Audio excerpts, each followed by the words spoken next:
അൽഹംദുലില്ലാ. അസ്സലാമു അലൈക്കും വറഹ്മത്തുള്ളാഹി വബറകാതുഹു. എൻ്റെ പ്രിയപ്പെട്ട സഹോദരങ്ങളെ, നിങ്ങൾ ഖുർആനിലോട്ട് വരൂ. ഖുർആൻ നിങ്ങളെ ചൊവ്വായ പാതയിലേക്ക് നയിക്കുന്നു. ഖുർആനിൽ നിന്നും ഞാൻ ഇടുന്ന ഓരോ സൂറത്തിൻ്റെയും അർത്ഥം നിങ്ങൾ ശ്രദ്ധിച്ചു കേൾക്കുകയും മറ്റുള്ളവർക്ക് ഷെയർ ചെയ്ത് കൊടുക്കുകയും വേണം ഇൻഷാ അല്ലാഹ്. അധ്യായം 6 അൻആം സൂറത്തിൻ്റെ 4-ാം ഭാഗമാണ് ഞാൻ നിങ്ങളെ കേൾപ്പിക്കുന്നത്. പരമ കാരുണികനും കരുണാനിധിയുമായ അള്ളാഹുവിൻ്റെ നാമത്തിൽ. അപ്രകാരം ഇബ്രാഹീമിന് നാം ആകാശങ്ങളുടെയും ഭൂമിയുടെയും ആധിപത്യ രഹസ്യങ്ങൾ കാണിച്ചു കൊടുക്കുന്നു. അദ്ദേഹം ദൃഢബോധ്യമുള്ളവരുടെ കൂട്ടത്തിൽ ആയിരിക്കാൻ വേണ്ടി കൂടിയാണത്. അങ്ങനെ രാത്രി അദ്ദേഹത്തെ ഇരുട്ടുകൊണ്ട് മൂടിയപ്പോൾ അദ്ദേഹം ഒരു നക്ഷത്രം കണ്ടു. അദ്ദേഹം പറഞ്ഞു, ഇതാ എൻ്റെ രക്ഷിതാവ്. എന്നിട്ട് അത് അസ്തമിച്ചപ്പോൾ അദ്ദേഹം പറഞ്ഞു, അസ്തമിച്ച് പോകുന്നവരെ ഞാൻ ഇഷ്ടപ്പെടുന്നില്ല. അനന്തരം ചന്ദ്രൻ ഉദിച്ചുയരുന്നത് കണ്ടപ്പോൾ അദ്ദേഹം പറഞ്ഞു, ഇതാ എൻ്റെ രക്ഷിതാവ്. എന്നിട്ട് അതും അസ്തമിച്ചപ്പോൾ അദ്ദേഹം പറഞ്ഞു, എൻ്റെ രക്ഷിതാവ് എനിക്ക് നേർവഴി കാണിച്ചു തന്നില്ലെങ്കിൽ തീർച്ചയായും ഞാൻ വഴി പിഴച്ച ജനവിഭാഗത്തിൽ പെട്ടവനായിത്തീരും. അനന്തരം സൂര്യൻ ഉദിച്ചുയരുന്നതായി കണ്ടപ്പോൾ അദ്ദേഹം പറഞ്ഞു, ഇതാ എൻ്റെ രക്ഷിതാവ്. ഇതാണ് ഏറ്റവും വലുത്. അങ്ങനെ അതും അസ്തമിച്ച് പോയപ്പോൾ അദ്ദേഹം പറഞ്ഞു, എൻ്റെ സമുദായമേ, നിങ്ങൾ ദൈവത്തോട് പങ്കു ചേർക്കുന്നതിൽ നിന്നെല്ലാം തീർച്ചയായും ഞാൻ ഒഴിവാകുന്നു. തീർച്ചയായും ഞാൻ നേർമാർഗത്തിൽ ഉറച്ചു നിന്നുകൊണ്ട് എൻ്റെ മുഖം ആകാശങ്ങളും ഭൂമിയും സൃഷ്ടിച്ചവനിലേക്ക് തിരിച്ചിരിക്കുന്നു.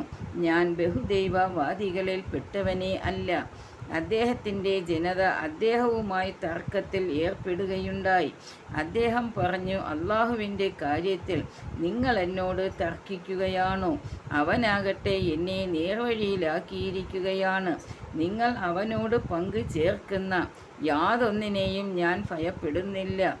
എൻ്റെ രക്ഷിതാവ് ഉദ്ദേശിക്കുന്നതെന്തോ അതല്ലാതെ സംഭവിക്കുകയില്ല. എൻ്റെ രക്ഷിതാവ് ജ്ഞാനം സർവ്വകാര്യങ്ങളെയും ഉൾക്കൊള്ളാൻ മാത്രം വിപുലമായിരിക്കുന്നു. നിങ്ങൾ എന്താണ് ആലോചിച്ച് നോക്കാത്തത്?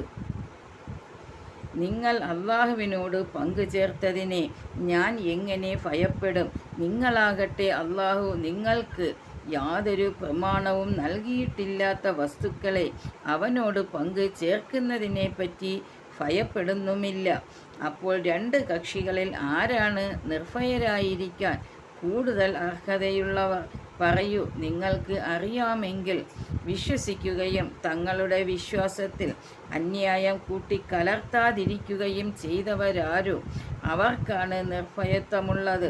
അവർ തന്നെയാണ് നേർമാർഗം പ്രാപിച്ചവർ. ഇബ്രാഹീമിന് തൻ്റെ ജനതയ്ക്കെതിരായി നാം നൽകിയ ന്യായപ്രമാണമത്രേ അത്.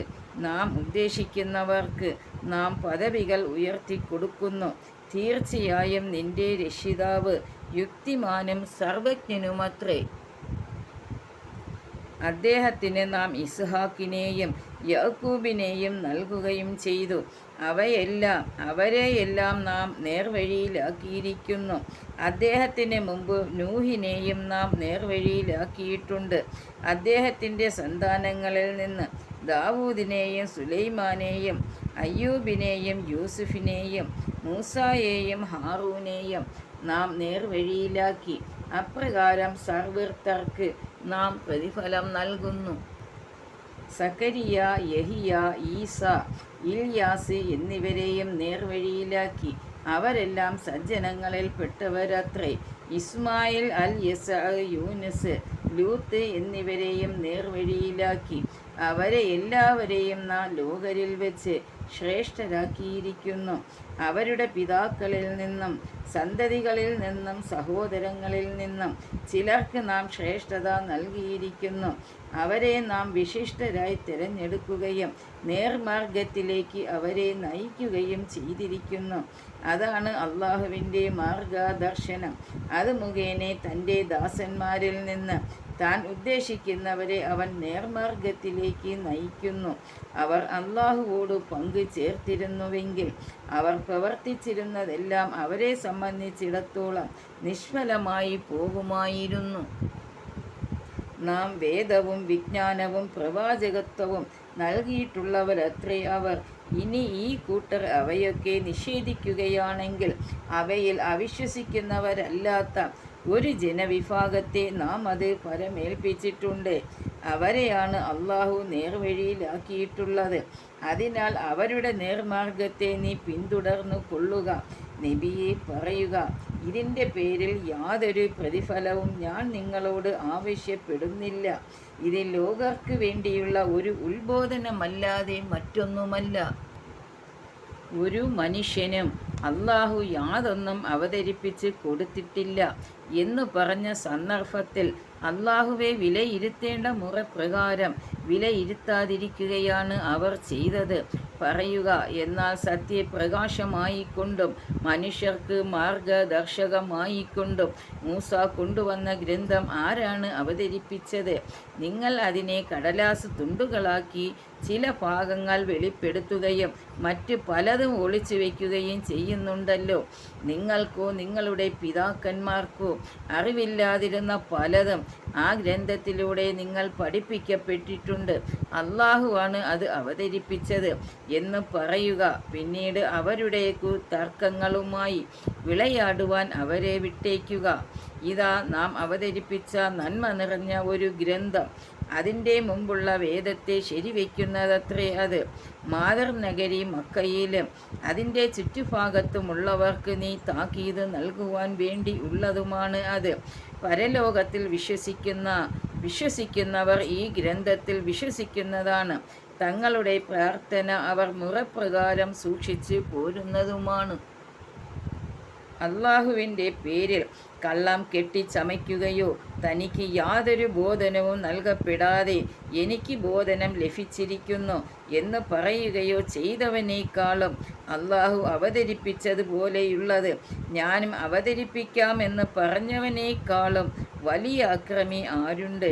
ആ അക്രമികൾ മരണവെപ്രാളത്തിലായിരിക്കുന്ന രംഗം നീ കണ്ടിരുന്നുവെങ്കിൽ നിങ്ങൾ നിങ്ങളുടെ ആത്മാക്കളെ പുറത്തിറക്കുവീൻ എന്ന് പറഞ്ഞുകൊണ്ട് മലക്കുകൾ അവരുടെ നേരെ തങ്ങളുടെ കൈകൾ നീട്ടിക്കൊണ്ടിരിക്കുകയാണ്. നിങ്ങൾ അള്ളാഹുവിൻ്റെ പേരിൽ സത്യമല്ലാത്തത് പറഞ്ഞുകൊണ്ടിരുന്നതിൻ്റെയും അവൻ്റെ ദൃഷ്ടാന്തങ്ങളെ നിങ്ങൾ അഹങ്കരിച്ച് തള്ളിക്കളഞ്ഞിരുന്നതിൻ്റെയും ഫലമായി ഇന്ന് നിങ്ങൾക്ക് ഹീനമായ ശിക്ഷ നൽകപ്പെടുന്നതാണ് എന്ന് മലക്കുകൾ പറയും. അവരോട് അള്ളാഹു പറയും, നിങ്ങളെ നാം ആദ്യഘട്ടത്തിൽ സൃഷ്ടിച്ചതുപോലെ തന്നെ നിങ്ങളിതാ നമ്മുടെ അടുക്കൽ ഒറ്റപ്പെട്ടവരായി വന്നിരിക്കുന്നു. നിങ്ങൾക്ക് നാം അധീനപ്പെടുത്തി തന്നതെല്ലാം നിങ്ങളുടെ പിന്നിൽ നിങ്ങൾ വിട്ടേച്ച് പോന്നിരിക്കുന്നു. നിങ്ങളുടെ കാര്യത്തിൽ അള്ളാഹുവിൻ്റെ പങ്കുകാരാണെന്ന് നിങ്ങൾ ജൽപ്പിച്ചിരുന്ന നിങ്ങളുടെ ആ ശുപാർശക്കാരെ നിങ്ങളോടൊപ്പം നാം കാണുന്നില്ല. നിങ്ങൾ തമ്മിലുള്ള ബന്ധം അറ്റുപോകുകയും നിങ്ങൾ ജൽപ്പിച്ചിരുന്നതെല്ലാം നിങ്ങളെ വിട്ടു പോകുകയും ചെയ്തിരിക്കുന്നു. തീർച്ചയായും ധാന്യമണികളും ഈന്തപ്പഴക്കുരുവും പിളർക്കുന്നവനാകുന്നു അള്ളാഹു.